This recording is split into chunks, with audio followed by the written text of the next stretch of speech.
Magandang gabi, Ariel. Magandang gabi po sa inyo lahat. Uh, can you tell Miss Suzette kung ano po yung role nyo rito sa Pinoy Super Kid? Ako yung mother dito ni Bubuel Villar, who is the Pinoy Super Kid.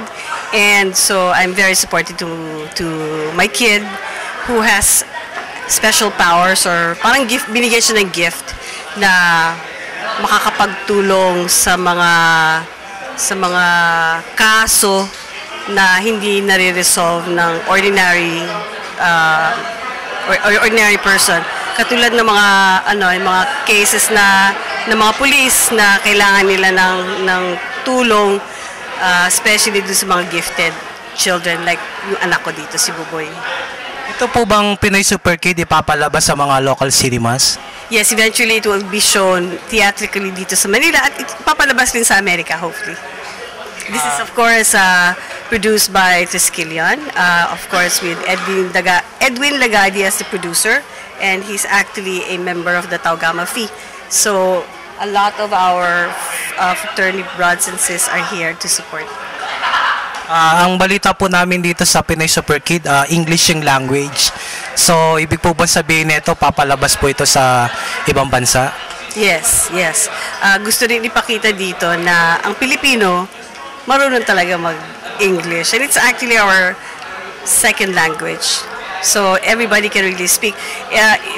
Although, iba-iba kasi ang ating mga dialects, so iba-iba yung mga accents natin. But in general, it's all in English. Yes.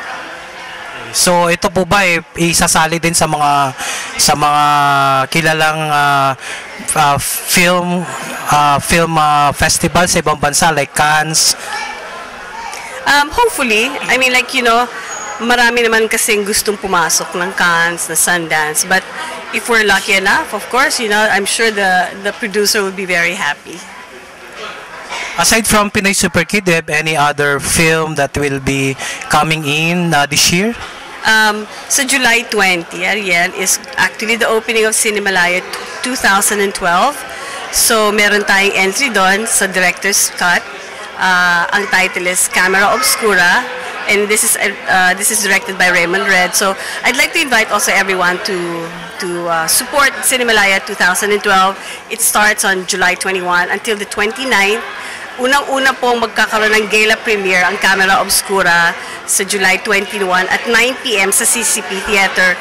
And of course, aside from Camera Obscura, marami pa pong mga pelikulang marami pang entries na pwede nilang mapanood. So sana tangkilikin niyo naman po ang indie films natin. I also heard, Miss Suzette, that you're also involved in Pedro Calungsod movie. Tama po ba? Yes, I'm actually, I'm Cebuano, I'm a Visayan, and Pedro is going to be the first Visayan saint. So isa yun sa parang nag-motivate or nag-inspire sa akin to put on film ang story ni Pedro Calungsod. Siyempre gusto natin i-share ang kanyang sacrifices and also share his story so that especially the youth can emulate him. And I'm really excited na magawa natin ito at maipalabas rin na hindi lang sa mga eskwelahan dito sa Pilipinas but all over the world. Yeah, this is Pedro Calungsod is going to be the second Filipino saint, together with Blessed Luis San Vitores.